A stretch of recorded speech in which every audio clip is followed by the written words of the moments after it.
It's so hard to say goodbye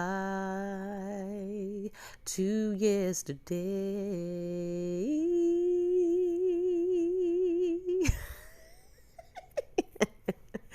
Oh my goodness, I've been having a field day with this all since yesterday, guys. I had been busy, so I knew I had to come in with an update. I owe it to you. But yeah, an end of an era is here. Matt Ryan, after 14 seasons with us, I can say he will go down in franchise history as one of the best quarterbacks. Argue with your mama. He only missed 3 games. He threw for at least 4,000 yards every season from 2011 up until recent day. He had at least 20 touchdown passes every year since his rookie season. You know what? And he was a classy stand-up guy. No controversy. Loved his ice cubes, all of that, Sarah. But hey. I wish him all the best, all the success. He deserves it. Let's give him a proper send-off, people. I know some of them ones that was like, good riddance. I got you. You got what you want, didn't you? But it wasn't quite what you thought you was going to get. But we're going to explain everything in a moment. So I wish you all the best, Matt Ryan. I hate to see you go. Let me wipe my little tears. But hey, business is business. I am loyal to the logo, okay? I've been through worse times, people. If you are a old school fan like me, this is not the first time, you guys, okay? Okay, all right. So we're going to get through it. All right, hold it together, people.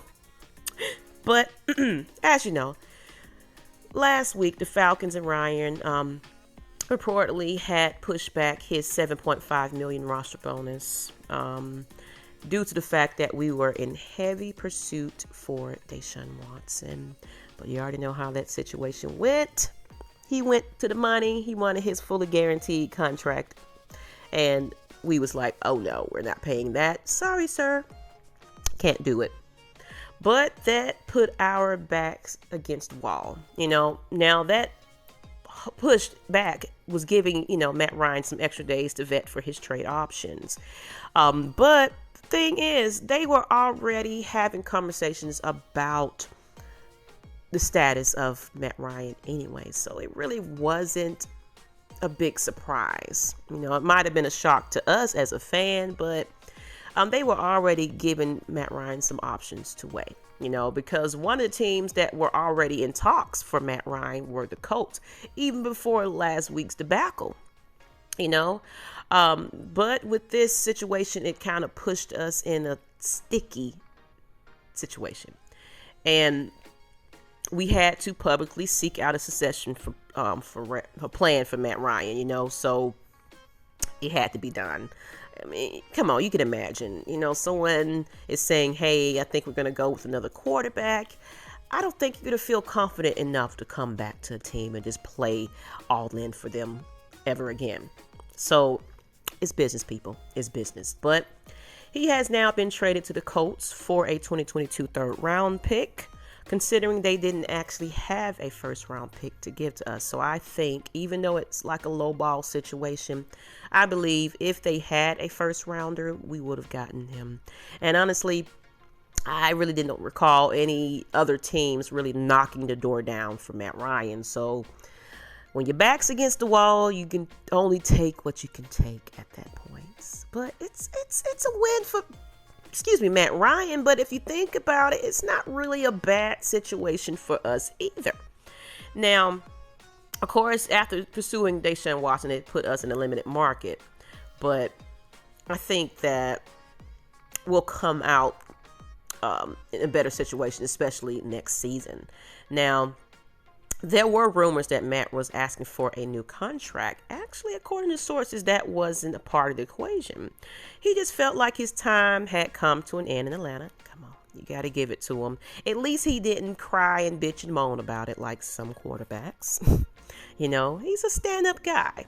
He's not controversial. He just wants his money and he's going somewhere to do his job. That's all he's ever done.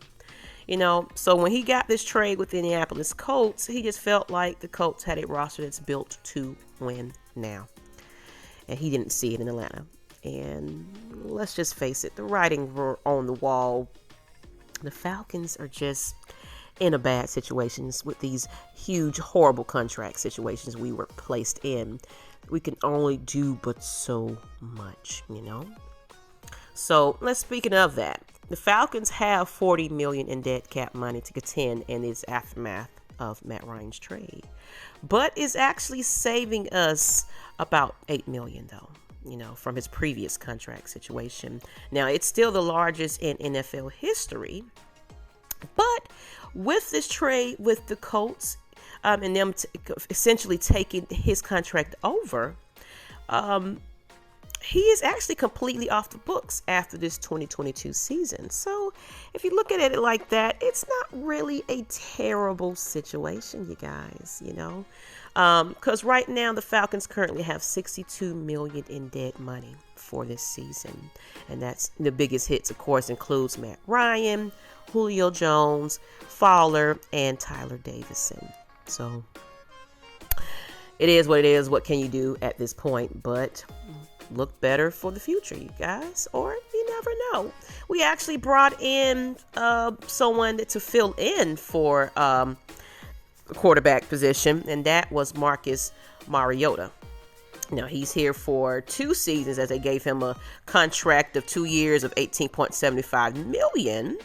And of course, he's a servable starter or whatever they decide to do with him for a fraction of the cost of an NFL quarterback. So, we didn't break the bank for this quarterback, and we can only take what we could get right now, Now, the good note is him and Arthur Smith have a chemistry.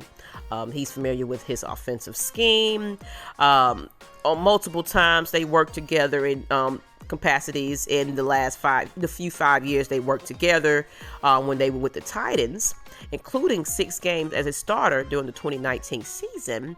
That was actually Smith's first year as the Titans offensive coordinator. So the only thing though is Mariota has never played a full season.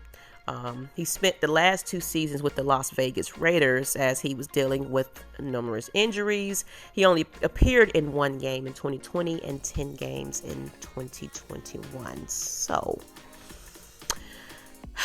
hopefully he is a little bit more healthier and ready to go, But, he's a good stopgap quarterback. He's good enough to win some games if healthy, and we'll see what goes. He's here, and maybe not for the long term. You never know where it goes, but as far as being the next franchise, guys, we'll just have to see. Now the only thing is this draft class isn't very deep with rookie quarterbacks. But the Falcons did have some interviews with Matt Corral, Kenny Pickett, and Malik Willis at the Combine a few weeks ago, as well as we did attend Pickett's pro day on Monday as well. So we're still looking.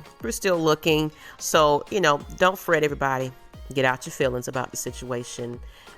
A better day is coming, okay? Let's just get through this season, see what happens, and just hope for the best, okay? Yeah, as you know, Atlanta has many needs this season. Of course, an edge rusher and wide receiver situation. But the good thing is this is going to be a deep draft class in the later rounds. So we are bound to get someone decent in this draft, as well as you never know who we're going to pick at the 8th spot. So let's just wait and wait, okay? All right. Now, that's all I got as far as the news and everything. I appreciate you guys tuning in to us each and every week. We'll probably be back live pretty soon. Still trying to get this internet situation together, you guys. I'm having a situation where they're working on it in the neighborhood. I don't know. I think they're trying to bring in some type of fiber situation. I don't know, but it's affecting my service. and affecting my time to go live. So I'm very upset, you guys. All right. So just hang tight, hang with us, go on over to Matt Mike's channel, Just K Styles, Jew Talk Sports. They're still active and going. So y'all give them all the love. All right. But come on back over here and check us out when we're going, we'll be full throttle for the regular season. I guarantee it. But go ahead and hit that subscribe so we can get on up to that 3K. I appreciate y'all getting us to 2K. And I'm out, people. Peace.